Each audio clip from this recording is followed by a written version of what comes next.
안녕하세요, 우리 친구들. 오늘 하루 알차게 보냈나요? 우리 친구들도 같이 들으면서 가슴 따뜻해지기를 바래요. 우동 한 그릇, 구리 류헤이 원작, 최영혁 옮김. 어른도 아이도 함께 오는 감동의 화제작. 우동 한 그릇. 해마다 섣달 금음날이 되면 우동집으로서는 1년 중 가장 바쁠 때이다. 북혜정 역시 이날은 아침부터 눈꽃 뜰 새 없이 바빴다.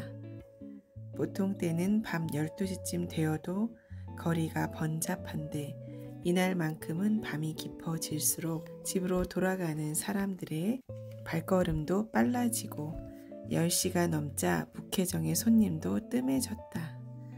원래 사람은 좋지만 겉으로는 무뚝뚝해 보이는 주인이다.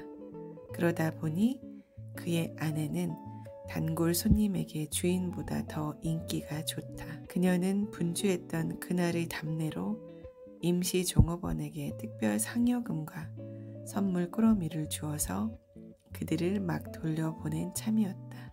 마지막 손님이 가게를 막 나가고 나서 이제 슬슬 문 앞의 오코막을 거둘까 하고 있던 참에 출입문이 드르륵 하고 열리더니 2명의 아이를 데리고 한 여자가 들어왔다. 6살과 10살 정도의 사내 아이들은 새로 사 입은 듯한 트레이닝 차림이고 여자는 계절이 지난 체크 무늬의 반코트를 입고 있었다. 어서 오세요. 상냥하게 맞이하는 여주인에게 그 여자는 머뭇머뭇 말을 건넸다. 저 우동 1인분만 주문해도 괜찮을까요? 네네, 자 이쪽으로. 난로 곁에 2번 테이블로 안내하면서 여주인은 주방 쪽을 향해 우동 1인분 하고 외친다. 주문을 받은 주인은 잠깐 일행 3사람에게 눈길을 보내고 나서 예 하고 대답하고 1인분의 우동 한 덩어리와 거기에 반 덩어리를 더 넣어 삶는다. 둥근 우동 한 덩어리가 1인분의 양이다. 손님과 아내에게 눈치채이지 않게 하려는 주인의 배려로 수북한 분량의 우동이 삶아진다. 이윽고 김이 모락모락 나는 먹음직스러운 우동 한 그릇이 테이블에 나왔다. 우동 한 그릇을 가운데 두고 이마를 맞대고 먹고 있는 3사람의 이야기 소리가 카운터에 있는 곳까지 희미하게 들린다. 맛있네요 라는 형의 목소리, 엄마도 잡수세요 하며 한 가닥의 국수를 집어 어머니의 입 안에 넣어주는 동생, 이윽고 다 먹고 나서 150엔의 값을 지불하며 맛있게 먹었습니다 라고 머리를 숙이고 나가는 새 모자에게 고맙습니다. 새해엔 복 많이 받으세요 하고 주인의 내외는 목청을 돋워 인사했다. 신년을 맞이했던 북혜정은 변함없이 바쁜 나날 속에서 한 해를 보내고 다시 12월 31일을 맞이했다. 지난해 이상으로 몹시 바쁜 하루를 끝내고 10시를 막 넘긴 참이어서 가게를 닫으려고 할 때였다. 드르륵 하고 문이 열리더니 2명의 남자 아이를 데리고 한 여자가 들어왔다. 여주인은 그 여자가 입고 있는 체크 무늬의 반코트를 보고 1년 전 섣달 금음날의 마지막 손님들임을 알아보았다. 저 우동 1인분입니다만 괜찮을까요? 물론입니다. 어서 이쪽으로 오세요. 여주인은 작년과 같은 2번 테이블로 안내하면서 우동 1인분 하고 커다랗게 소리친다. 네, 우동 1인분. 주인은 이렇게 대답하면서 막 꺼버린 화덕에 불을 붙인다. 저 여보 서비스로 3인분 내줍시다. 조용히 귀옛말을 하는 여주인에게 안 돼요. 그렇게 하면 도리어 거북하게 여길 거요. 남편 역시 작은 목소리로 말하며 둥근 우동 하나 반을 삶는다. 이제 보니 당신 얼굴은 무뚝뚝해도 좋은 구석이 많은 사람이구려. 미소를 머금은 아내는 아랑곳하지 않고 변함없이 입을 다물고 삶은 우동을 그릇에 담아주는 주인이다. 테이블 위에 놓인 한 그릇의 우동을 둘러싼 새 모자의 얘기 소리가 카운터 안과 바깥의 두 사람에게 들려온다. 맛있어요. 올해도 북해정 우동을 먹게 되네요. 내년에도 먹을 수 있으면 좋으련만.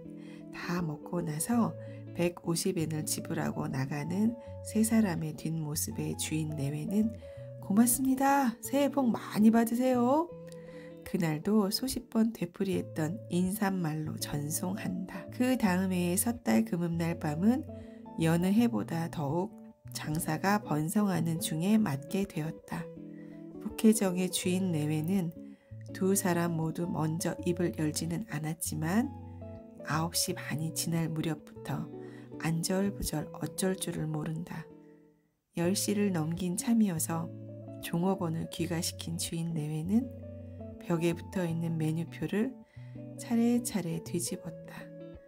금년 여름에 값을 올려 우동 200엔이라고 쓰여 있었던 메뉴표가 150엔으로 둔갑하고 있었다. 이번 테이블 위에는 이미 30분 전부터 예약석이란 팻말이 놓여져 있었다. 10시 반이 되자 손님들의 발길이 끊어지는 것을 기다리고 있기나 했던 것처럼 모자 세 사람이 들어왔다. 형은 중학생 교복, 동생은 작년에 형이 입고 있던 점퍼를 헐렁하게 입고 있었다. 두 사람 다 몰라볼 정도로 성장해 있었는데 그 아이들의 엄마는 여전히 색이 바랜 체크무늬 반코트 차림 그대로였다. 어서 오세요. 웃는 얼굴로 맞이하는 여주인에게 엄마는 조심조심 말을 꺼낸다. 저 우동 2인분인데도 괜찮겠죠? 네, 어서 자 이쪽으로. 여주인은 그들을 2번 테이블로 안내하면서 거기 있던 예약석이란 팻말을 슬그머니 치우고 카운터를 향해서 소리친다. 우동 2인분. 그걸 받아 우동 2인분 하고 크게 답한 주인은 둥근 우동 3덩어리를 뜨거운 국물 속에 집어넣었다. 두 그릇의 우동을 함께 먹은 세 모자의 밝은 목소리가 들리고 이야기에도 활기가 느껴졌다. 카운터 안에서 무심코 눈과 눈을 마주치며 미소 짓는 여주인과 예의 무뚝뚝한 채로 응응하며 고개를 끄덕이는 주인이다. 형아야, 그리고 준아, 오늘은 너희 둘에게 엄마가 고맙다는 말을 하고 싶구나. 고맙다니요? 무슨 말씀이세요? 돌아가신 아빠가 일으켰던 사고로 8명이나 되는 사람들이 부상을 입었잖니. 사실은 보험으로도 지불할 수 없었던 배상금을 매월 5만엔씩 갚아가고 있었단다. 알고 있었어요. 라고 형이 대답한다. 여주인과 주인은 꼼짝도 하지 않고 몰래 듣고 있다. 지불 약속은 내년 3월까지로 되어 있었지만 실은 오늘 지불을 전부 끝낼 수 있었단다. 네? 정말이에요, 엄마?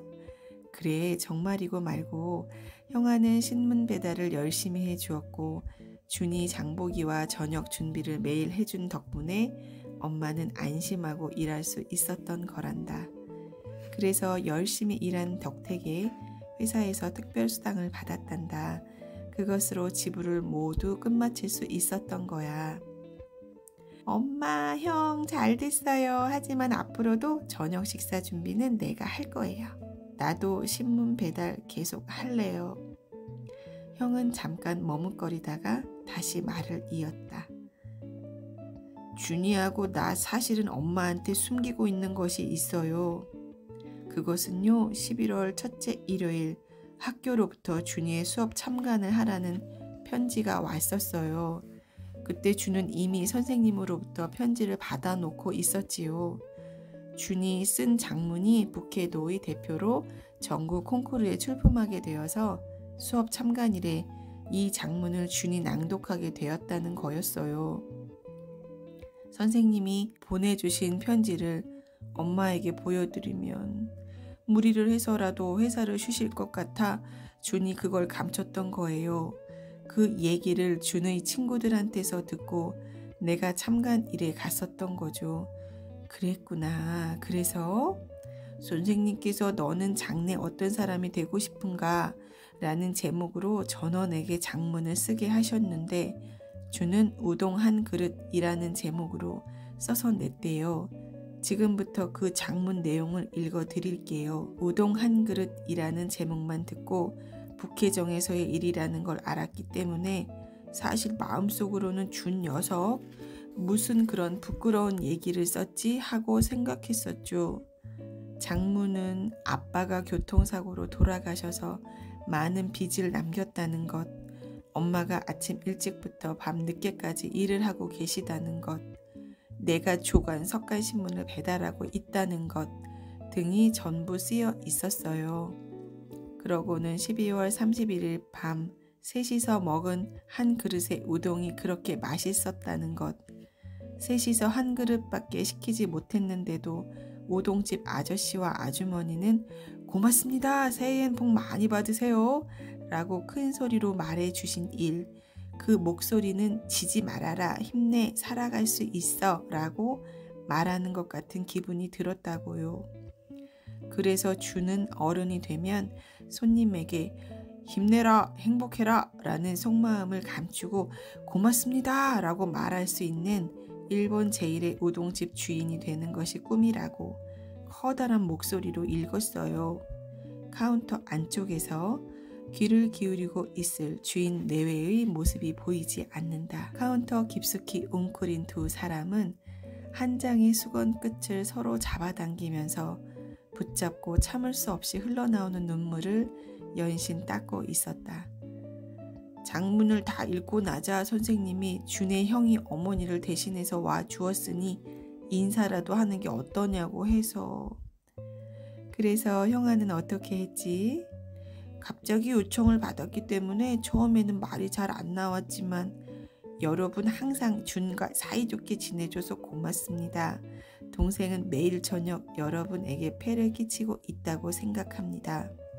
방금 동생이 우동 한 그릇이라고 제목을 말했을 때 나는 처음엔 부끄럽게 생각했습니다. 그러나 가슴을 펴고 커다란 목소리로 읽고 있는 동생을 보고 있는 사이에 한 그릇의 우동을 부끄럽다고 생각하는 그 마음이 더 부끄러운 것이라고 깨달았습니다. 그때 한 그릇의 우동을 시켜주신 어머니의 용기를 잊어서는 안 된다고 생각합니다. 형제가 힘을 합쳐 어머니를 보살펴 드리겠습니다. 앞으로도 준과 사이좋게 지내주세요 라고 말했어요. 차분하게 서로 옷을 잡기도 하고 웃다가 넘어질 듯이 어깨를 두드리기도 하고 작년까지와는 아주 달라진 즐거운 금음날 밤의 광경이었다. 우동을 다 먹고 300엔을 내며 잘 먹었습니다 라고 깊이 머리 숙이며 나가는 세 사람을 주인 내외는 1년을 마무리하는 커다란 목소리로 고맙습니다. 새해엔 복 많이 받으세요 라며 전송했다. 다시 1년이 지났다. 북계정에서는 밤 9시가 지나서부터 예약석이라는 팻말을 2번 테이블 위에 올려놓고 기다리고 기다렸지만 그 새 모자는 나타나지 않았다. 다음 해에도 또 다음 해에도 2번 테이블을 비우고 기다렸지만 세 사람은 끝내 나타나지 않았다. 북계정은 장사가 번창하여 가게 내부 수리를 하게 되자 테이블이랑 의자도 새로 바꾸었지만 그 2번 테이블만은 그대로 남겨두었다. 새 테이블이 나란히 놓여 있는 가운데 단 하나 낡은 테이블이 중앙에 놓여 있는 것이다. 어째서 이것이 여기에? 하고 의아해하는 손님에게 주인 내외는 우동 한 그릇의 사연을 이야기해 주었다.